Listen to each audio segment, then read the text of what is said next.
अस्सलाम वालेकुम दोस्तों साथियों, मैं हूं समी इब्राहिम और आप देख रहे हैं समी इब्राहिम यूट्यूब चैनल। आज 20 अगस्त है और जुमेरात है और सन है 2020। वज़ीर ख़ारजा शाह महमूद कुरैशी चाइना के दौरे पे रवाना हो गए हैं। बड़ी इम्पॉर्टेंट ये डेवलपमेंट है। चाइनीज़ प्रेसिडेंट के आने की तारीख़ें तय की जाएंगी। इसके अलावा बहुत सारे जो अहम मामलात हैं जिनमें सऊदी अरब का पाकिस्तान के साथ रिलेशनशिप, ईरान का पाकिस्तान के साथ रिलेशनशिप, इंडिया और पाकिस्तान के दरमियान जो कश्मीर के इशू पर जो मामलात हैं उस पर मुस्तकबिल की हिकमत अमली, ये बहुत हैवी एजेंडा है। और फिर सी पैक में जो इजाफ़ा होना है, क्योंकि अभी तक ये जो प्रोजेक्ट है ये तकरीबन $50 बिलियन का है, लेकिन प्रेसिडेंट शी की आमद पर इसमें को 25-30 बिलियन का और इजाफ़ा होने का इम्कान है। उसकी तफसीलात भी तय की जाएंगी और ख़ास तौर पर जो कश्मीर का मामला है उस पर बात होगी। तो वो मैं आज आपको तफसील दूंगा। और फिर जिस वक्त चाइना के दौरे पे शाह महमूद कुरैशी साहब रवाना हो रहे थे तो उससे कबल जो अमेरिका के सेक्रेटरी ख़ारजा हैं माइक पोम्पियो, उनकी भी कॉल आई और उसके मंदरजात क्या थे, वो उनकी क्या गुफ्तगू हुई। ज़ाहिर है आप थोड़ा अंदाज़ा तो कर सकते हैं, चाइना अगर जा रहा है पाकिस्तान का वज़ीर ख़ारजा और उससे पहले अमरीकी सेक्रेटरी का फ़ोन आया तो वो उसमें क्या बात हो सकती है। यही बात हो सकती है कि कश्मीर के मसले पर और ख़ित्ते के दूसरे मसाइल पर आप चाइना के साथ जितना गहरे होते जा रहे हैं उतना मत हों। और अमेरिका ने उस वक्त आखिरी टाइम पे भी कोई लालच और इस किस्म की गुफ्तगू की होगी, लेकिन हमारे पास तफसील है उसकी, वो मैं आपको बताता हूँ। दूसरी तरफ नवाज़ शरीफ साहब और मरीम नवाज़ साहबा का टेलीफ़ोन रब्ता हुआ है और मरीम नवाज़ को ये कहा गया है कि मौलाना फजलुर रहमान से मुलाकात करें, उनको किसी कीमत नाराज़ नहीं करना। गोया शहबाज शरीफ साहब का जो रोल है वक्ती तौर पर वो ख़त्म कर दिया नवाज़ शरीफ साहब ने बज़ाहिर। और जो नून लीग की पॉलिटिक्स है, गलियों की पॉलिटिक्स, स्ट्रीट पॉलिटिक्स, पार्टी की पॉलिटिक्स, वो अब मरीम नवाज़ साहबा उसको लीड करेंगी। शहबाज शरीफ साहब ग़ालिबन पार्लियामेंट के अंदर और ग़ालिबन जो स्टेक होल्डर्स हैं, जो बड़ी बड़ी ताकतें हैं पाकिस्तान की, उनके साथ गुफ्तो शनीद का मामला शायद अभी शहबाज शरीफ साहब के पास ही रहेगा। ताहम ज़रा ये बता रहे हैं कि मरीम साहबा ने भी राब्ते करने शुरू किए हैं और वाले साहब को ये बताया कि वो भी इस हवाले से रोल प्ले कर सकती हैं। दूसरी जानब जो आज इस्लामाबाद हाई कोर्ट में नवाज़ शरीफ साहब ने अपनी दरख्वास्त वापस ले ली है। जो एहतसाब अदालत ने उनको इश्तिहारी करार देने के लिए जो प्रोसीडिंग्स का आगाज़ किया था, तो नवाज़ शरीफ साहब गए थे इस्लामाबाद हाई कोर्ट में उसको रोकने के लिए, जिस पर इस्लामाबाद हाई कोर्ट ने जो सवाल उठाए थे और ये कहा था कि बादियो नज़र में हमें लगता है कि आप इश्तिहारी हो चुके हैं, तो बजाय इसके कि वो वहाँ से कोई फ़ैसला आता, उनके वकीलों ने यही मुनासिब समझा कि हम वो दरख्वास्त को वापस ले लें। अब वो दरख्वास्त खारिज हो गई है तो जो एहतसाब अदालत का जो हुक्म है वो मौसर हो चुका है नवाज़ शरीफ साहब को इश्तिहारी करार देने का। तो इस हवाले से आगे क्या होता है, किस तरीके से प्रोसीडिंग्स होती है, वो इंशाल्लाह ताला हम आपको बताएंगे। अब मैं ज़रा चाइना पर आता हूँ, इसलिए कि एक तो शाह महमूद कुरैशी साहब वहाँ पर गए, आज रवाना हो गए। दूसरा जो ख़बरें आ रही हैं कि चाइना ने अब उनके पास स्टेल्थ जहाज़ भी हैं, J-20 स्टेल्थ। ये J-20 स्टेल्थ जहाज़ ये वो हैं जो रडार पर नज़र नहीं आते। इससे पहले स्टेल्थ हेलीकॉप्टर भी है, यानी एक ऐसी टेक्नोलॉजी है कि रडार उसको डिटेक्ट नहीं कर सकता। चाइना के पास टोटल ये 40 हैं जहाज़ स्टेल्थ। 2 जहाज़ों को देखा गया है जो लद्दाख से सिर्फ 200 मील के फासले पर उनका जो एयरपोर्ट है, जो फ़ौजी अड्डा है, वहाँ पर रखा गया। इसके अलावा और भी उनके पास वहाँ पर प्लेन हैं जो बॉम्बर हैं, क्रूज़ मिसाइल को मार सकते हैं। तो चाइना वहाँ पर ये जो कंसंट्रेशन कर रहा है, अब 2 जहाज़ ये बेसिकली सिंबॉलिक है और ख़्याल ये किया जा रहा है कि शायद 4 जहाज़ होंगे जो पेट्रोल कर रहे हैं वहाँ पर। और क्योंकि स्टेल्थ जहाज़ उसका पूरा फ्लीट आपको मूव करना पड़ता है अगर सारे वो जहाज़ मूव करे। अब 2 या 4 जहाज़ इतने ज़्यादा नहीं है कि वो किसी मुल्क के लिए कोई बहुत बड़ा ख़तरा हो, लेकिन ये सिंबॉलिक है। ये बता ये रहा है कि चाइना किसी कीमत पर भी जो भारत के साथ उसका जो लद्दाख का मामला है, उस टेरिटरी पर वो कोई किसी तरह का भी कंप्रोमाइज़ करने के लिए तैयार नहीं है और आखिरी हद तक जाएगा।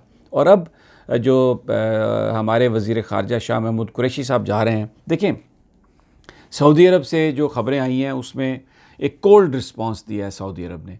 और अगर आप इसको थोड़ा सा गौर से देखें, इसका जायज़ा लें, तो सऊदी अरब का ये जो रिस्पांस है, इसकी वजह कोई शाह महमूद कुरैशी का बयान नहीं है। ये एक इमीडिएट, यानी उसकी बुनियाद वो नहीं है, इमीडिएटली ज़रूर ट्रिगर हुआ उससे, लेकिन क्योंकि दर हकीकत सऊदी अरब अमरीकी कैंप में है, सऊदी अरब अब इंडिया के साथ ताल्लुकात बेहतर बनाना चाहता है, तो इसलिए उन्होंने जो पाकिस्तान के साथ अपने रिलेशनशिप को उन्होंने बिल्कुल एक क्लियर मैसेज दिया है कि हमारी अपनी खारजा पॉलिसी है और हम इंडिया के साथ जाना चाहते हैं। अमेरिका का जो इस खित्ते में इंटरेस्ट है उसको हम प्रोटेक्ट करेंगे, और अगर आप अमेरिका से दूर हैं और अगर आप बड़े सग़ीर में इसराइल, यानी अगर आप इंडिया की बालादस्ती को कबूल नहीं करते, तो फिर आपके साथ आप ब्रादर इस्लामी मुल्क हैं, रिलेशनशिप तो रहेंगे लेकिन उसमें वो गर्मजोशी नहीं होगी, उसमें जैसे माजी में हुआ वैसे नहीं होगा। आप हमारे एक ब्रदर इस्लामी ममालिक हैं। और इमरान खान साहब ने अपने इंटरव्यू में इसको तस्लीम भी किया। उन्होंने कहा कि सऊदी अरब की एक अपनी पॉलिसी है और हमारे तल्लुकात उनसे ख़राब नहीं है।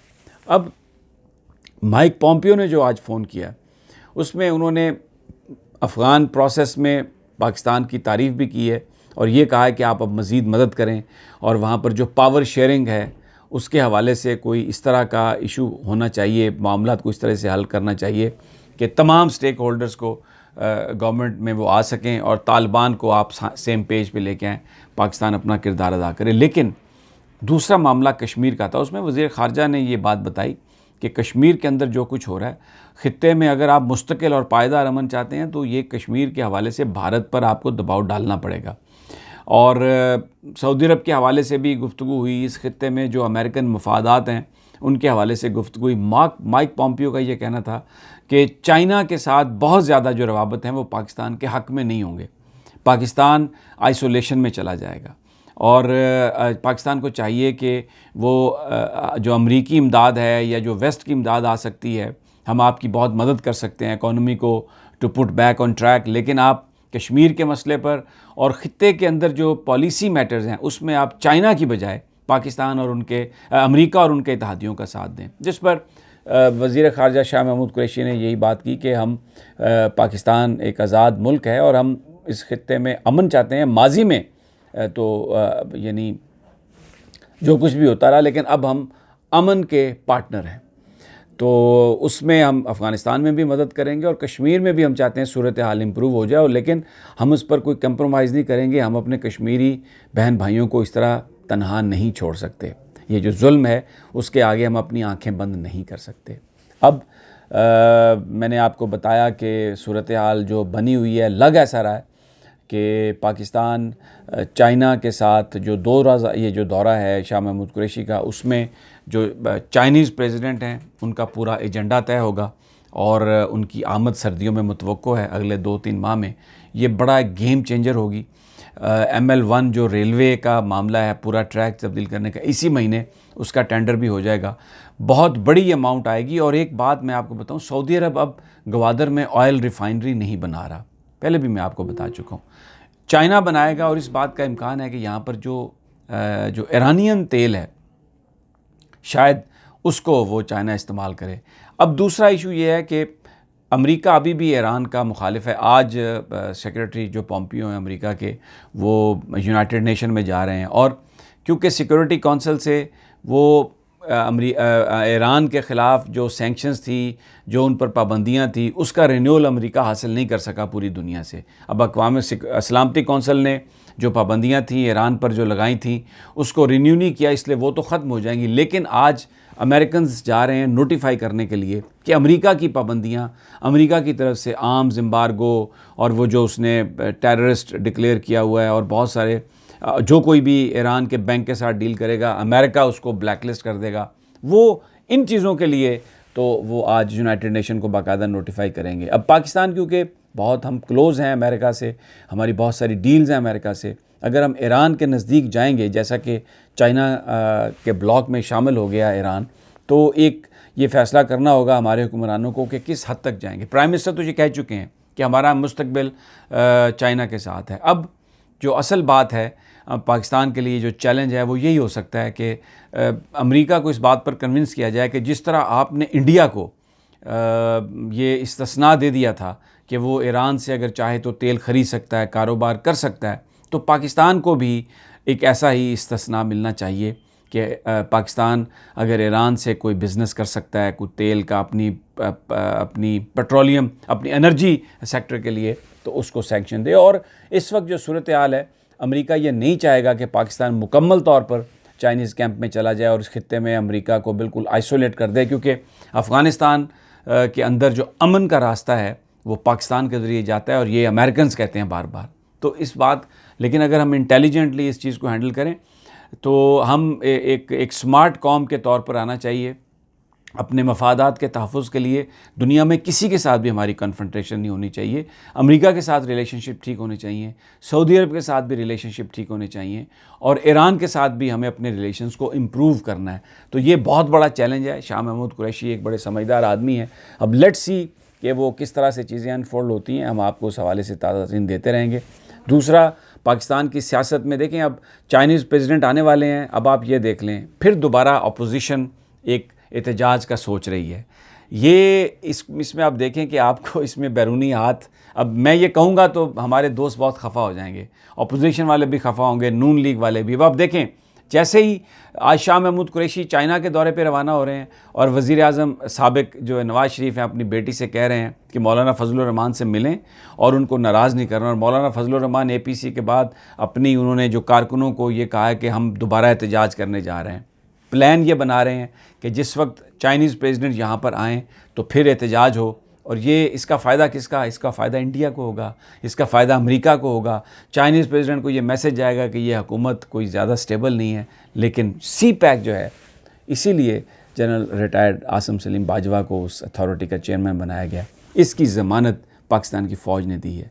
चाहे इमरान खान साहब की हुकूमत हो, किसी ज़ैद बकर की हुकूमत हो, जो CPEC है उसकी इम्प्लीमेंटेशन पाकिस्तान फ़ौज इसकी ज़मानत है, और ये दोनों रियासतों के दरमियान ये मुआहदा है। लेकिन अब वही दोबारा खेल हम देख रहे हैं शुरू होने वाला है। और आज वैसे तो दरख्वास्त वापस ले ली है और वो ख़ारिज कर दी है हाई कोर्ट ने।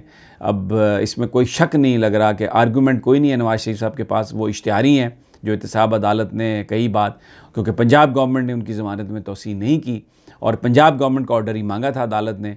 तो जो नवाज़ शरीफ साहब के वकील हैं वो वहाँ से भाग गए हैं, और एक्चुअली जो उनको नवाज़ शरीफ साहब को इश्तिहारी करार देने की जो ऑर्डर है एहतसाब अदालत का, अब उसकी इम्प्लीमेंटेशन की तरफ मुझे लगता है कि कदम बढ़ेंगे। बहरहाल इजाज़त दीजिए, बहुत जल्द अगली वीडियो के साथ हाज़िर खिदमत हूँगा। अल्लाह निगहबान।